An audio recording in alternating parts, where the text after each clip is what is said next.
Video content has been made available for information and educational purpose only. Unidirectional trade strategy is a copyright content of IFMC.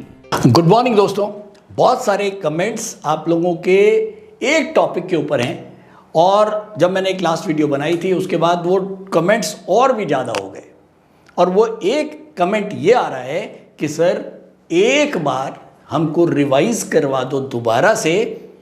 हालांकि कई लोग कह रहे हैं कि सर हमने बुक भी पढ़ ली है, सब कुछ करा है, लेकिन एक बार आप दोबारा से हमको रिवाइज करवा दो कि कैसे इंट्राडे ट्रेडिंग के अंदर हम अपनी प्रोबेबिलिटी टू विन को मैक्सिमाइज कर सकते हैं। तो चलिए आज इसी के ऊपर एक टॉपिक, और नोट करें, कॉपी और पेन उठा लें। आज मैं कुछ स्टेप्स आपको बताने जा रहा हूं, उनको नोट करें और उनको अप्लाई करके देखें, पेपर ट्रेड करें उसी स्टेप्स के ऊपर और मुझे बताएं कमेंट्स में लिख के कि आपको क्या रिजल्ट मिले।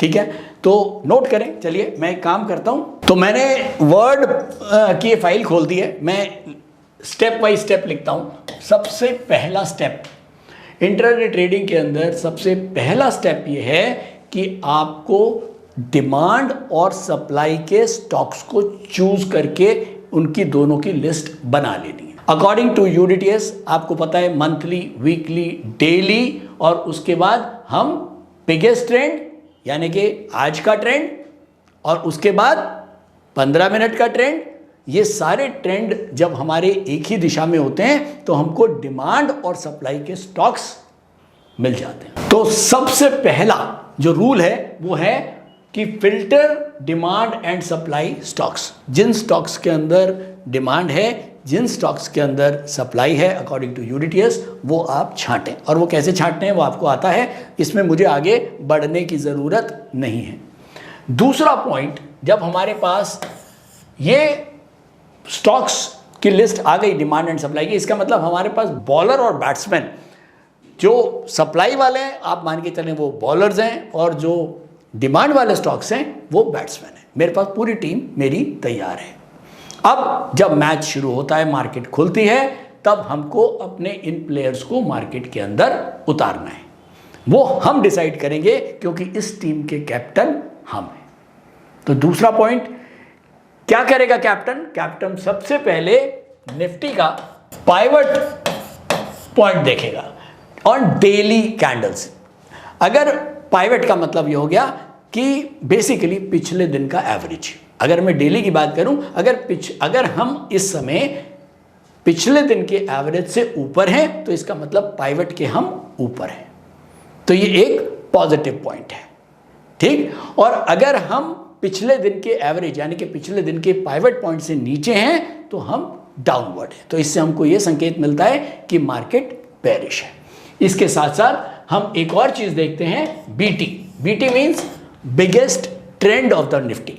अगर निफ्टी का बिगेस्ट ट्रेंड आज का अपवर्ड है और हम पाइवट के ऊपर भी अपवर्ड हैं, इसका मतलब हम कंफर्म हो रहे हैं कि मार्केट के अंदर अभी जो ट्रेंड बना हुआ है वो एकदम तेजी का ट्रेंड है। ऐसे में अब हम तीसरे स्टेप पे जाएंगे कि हम बास्केट फॉर्मेशन करेंगे। कभी भी सिंगल ट्रेड के अंदर, इंट्राडे के अंदर कभी भी सिंगल स्टॉक के अंदर ट्रेड नहीं करना, क्योंकि हम प्रोबेबिलिटी का गेम खेल रहे हैं, हम गैम्बलिंग नहीं कर रहे हैं। तो हमने ये देखा कि सबसे पहले हमने फिल्टर किए स्टॉक्स जिनमें बहुत ज़्यादा डिमांड है और बहुत ज़्यादा सप्लाई है। वो हमने अपने पैरामीटर क्या यूज़ किया, यूनिडायरेक्शनल ट्रेड स्ट्रैटेजीज। उसके हिसाब से हमने एक पूरी लिस्ट तैयार करी ताकि हमारी, अब मैं अगर डिमांड वाले स्टॉक को खरीदूंगा तो चांसेस उसके बढ़ने के ज़्यादा हैं, और मैं सप्लाई वाले स्टॉक को बेचूंगा तो उसके चांसेस गिरने के ज़्यादा हैं। तो मैंने पहले ही रूल से अपनी प्रोबेबिलिटी को बढ़ाना शुरू कर दिया, और उसके बाद मैंने चेक करा निफ्टी का ट्रेंड, निफ्टी का पाइवट लेवल और निफ्टी का बिगेस्ट ट्रेंड। अगर ये दोनों भी ऊपर हैं तो मैं बुल बास्केट बनाऊंगा, और अगर ये दोनों नीचे हैं तो मैं बेयर बास्केट बनाऊंगा। बहुत सिंपल। तो मैंने क्या किया, अगर पाइवट और बीटी दोनों ही ऊपर हैं, कि हम ऊपर हैं, तो हमने एक बास्केट क्रिएट करी। उस बास्केट के अंदर हम 4 या 5 या 6 स्टॉक्स रख सकते हैं। इसके लिए कोई स्पेशल क्राइटेरिया नहीं है कि मुझे 4 ही रखना है। हाँ, बस मुझको एक नहीं रखने, मुझे 4-5 स्टॉक रखने हैं, ताकि अगर मैं 1 लाख रुपया लगा रहा हूं तो 4 स्टॉक्स के अंदर 25-25 हज़ार रुपये लग जाए। ऐसा नहीं कि 1 लाख लगाना है तो एक ही स्टॉक में 1 लाख रुपए लगा दिया, वहां मेरी प्रोबेबिलिटीज केवल एक ही स्टॉक पे रह जाएंगी जो मुझे नहीं करना। तो यहां क्या हुआ, हमने निफ्टी के ट्रेंड के हिसाब से, अगर निफ्टी बुलिश है तो हमने बुल बास्केट बनाया। बुल बास्केट का मतलब हो गया हमने 5 स्टॉक बाय कर दिए, और अगर निफ्टी का ट्रेंड बेयरिश है तो हमने 5 स्टॉक सेल कर दिए। अब कोई भी स्टॉक नहीं सेल कर दिए, वो स्टॉक जिनमें सप्लाई है। ठीक, तो ये 3 पॉइंट समझ में आ गए। अब आगे चलते हैं। जब हमने ये तैयारी सारी कर ली है, एज ए कैप्टन मेरे पास सारी टीम तैयार है। मैंने निफ्टी का देखा, निफ्टी का ट्रेंड अपवर्ड है। मैंने ये सोच लिया कि मुझे 5 स्टॉक्स की बास्केट को बाय करना है, मुझे 5 स्टॉक खरीदने हैं जिनके अंदर डिमांड है। तो अब क्या मैं डाल दूं? नहीं। अगला पॉइंट, मुझको क्या देखना है? एडवांस डिक्लाइन रेशो भी देखनी है। अब एडवांस डिक्लाइन रेशो क्या होती है? अकॉर्डिंग टू यूडीटीएस, मान लीजिए हमारे पास 80 स्टॉक हैं जिसके अंदर 20 स्टॉक बढ़ रहे हैं और 40 स्टॉक गिर रहे हैं। तो इसका मतलब यह हुआ कि 40 की डिक्लाइन रेशो है और अपवर्ड की केवल 20 है। हुआ क्या कि निफ्टी तो अपवर्ड है, बास्केट भी मुझे बुलिश बनानी है, लेकिन एडवांस डिक्लाइन रेशो ये दिखा रहा है कि ज्यादातर स्टॉक्स जो हैं वो नीचे की तरफ आ रहे हैं। तो ऐसे में क्या मैं इन बैट्समैन को क्रीज पे उतारूंगा? बिल्कुल नहीं। मैं वेट करूंगा इस एडवांस डिक्लाइन रेशो को भी अपवर्ड जाने के लिए। यूनी डायरेक्शनल, आप याद कर लें, अगर हमको प्रोबेबिलिटी टू विन का गेम खेलना है स्टॉक मार्केट के अंदर और हमको गैम्बलिंग नहीं करनी है, तो हमको कोई स्टेप को छोड़ना नहीं है। कोई भी स्टेप ऐसा नहीं है इसके अंदर जो आपकी प्रोबेबिलिटी टू विन को ना बढ़ाए। गैम्बलिंग से अपने आप को अलग करना ही पड़ेगा अगर इंट्राडे ट्रेडिंग के अंदर आपको मास्टरी करनी है। तो दोस्तों, मैं एक बार फिर से रिपीट कर रहा हूं। सबसे पहला पॉइंट, आपको डिमांड एंड सप्लाई के स्टॉक्स की लिस्ट तैयार कर देनी है जो बिल्कुल रेडी हो।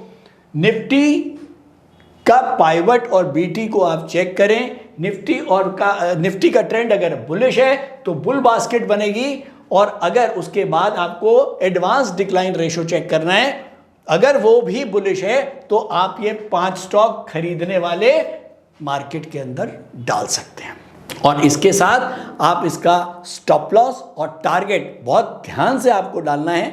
निफ्टी के स्टॉक्स के अंदर मेरे हिसाब से इंट्राडे ट्रेडिंग के अंदर 0.75% से ऊपर का स्टॉप लॉस नहीं बनता, और नॉन निफ्टी स्टॉक्स के अंदर 1.5% से ज़्यादा का स्टॉप लॉस नहीं बनता। तो दोस्तों, ये एक मोटा माटी तरीका है जिससे हम अपनी प्रोबेबिलिटीज़ को इंक्रीज कर सकते हैं। यहाँ हमने देखा कि भैया पहले तो यूडीटीएस के सारे पैरामीटर्स लगाए, उसके हिसाब से डिमांड एंड सप्लाई के स्टॉक्स को चूज़ किया, निफ्टी का ट्रेंड को चेक किया, बास्केट बनाया, एडवांस डिक्लाइन। लेकिन अब आप सोचेंगे सर वाकई में ये एक कठिन काम तो है। हाँ दोस्तों, जब भी तो मैं ये कहता हूँ, मैं क्या दुनिया ही कहती है कि इंट्राडे ट्रेडिंग वाकई में एक मुश्किल काम है, लेकिन हाँ अगर हमने सोच लिया तो हम इसको, ऐसा नहीं है कि असंभव है, हम कर नहीं सकते, हम कर सकते हैं प्रैक्टिस के साथ। और इसके आपको पेपर ट्रेडिंग करनी पड़ेगी, छोटे छोटे ट्रेड कर सकते हैं जब तक आपको खुद से ये समझ में ना आ जाए कि हाँ क्या ये इस तरीके से हम प्रॉफिटेबल हो सकते हैं या नहीं हो सकते। दूसरी बड़ी बात, अब आप पूछेंगे सर इसको आसान कैसे करें?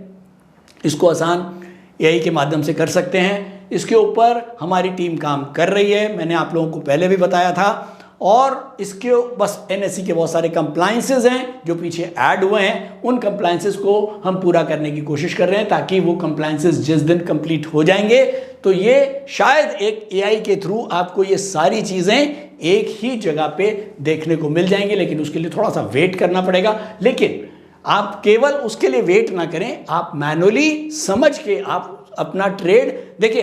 कैलकुलेटर जब आएगा, लेकिन अगर मुझको मैनुअली कोई चीज़ समझ में आती है तो मैं उसको बिल्कुल अच्छे से कर सकता हूं। फाइनली इंट्राडे ट्रेडिंग की जा सकती है, प्रोफेशनली तरीके से की जा सकती है, लेकिन बहुत ज़्यादा समझ गए। तो थैंक यू।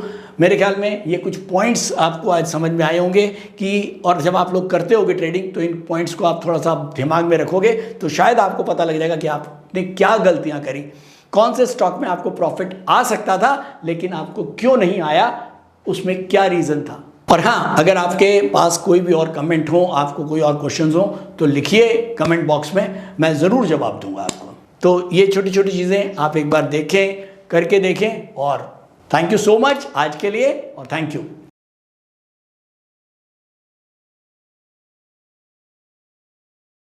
स्टॉक ट्रेडिंग के दौरान मुझे क्या खरीदना चाहिए और मुझे क्या बेचना चाहिए, मुझे कब खरीदना चाहिए और मुझे कब बेचना चाहिए, ये सवाल आपको परेशान करते हैं।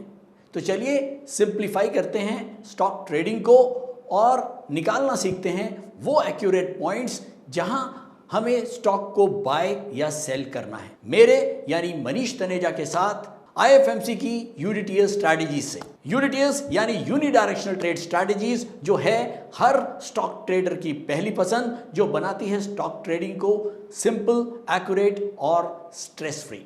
यूनिटीएस स्ट्रैटेजीज सभी इंटरवल्स पे काम करती है, चाहे वो इंट्राडे हो, पोजिशनल हो या लॉन्ग पोजिशनल हो। मेरे 26 सालों के एक्सपीरियंस और एक्सपर्टीज का निचोड़ है यूनिटीएस। IFMC की लोकप्रियता का राज है उसकी copyright strategies, and IFMC is unchallenged leader in stock market education. IFMC is now a school of 10 million learners, awarded twice by Delhi City Icon Awards. So let's begin UDTS online course by IFMC.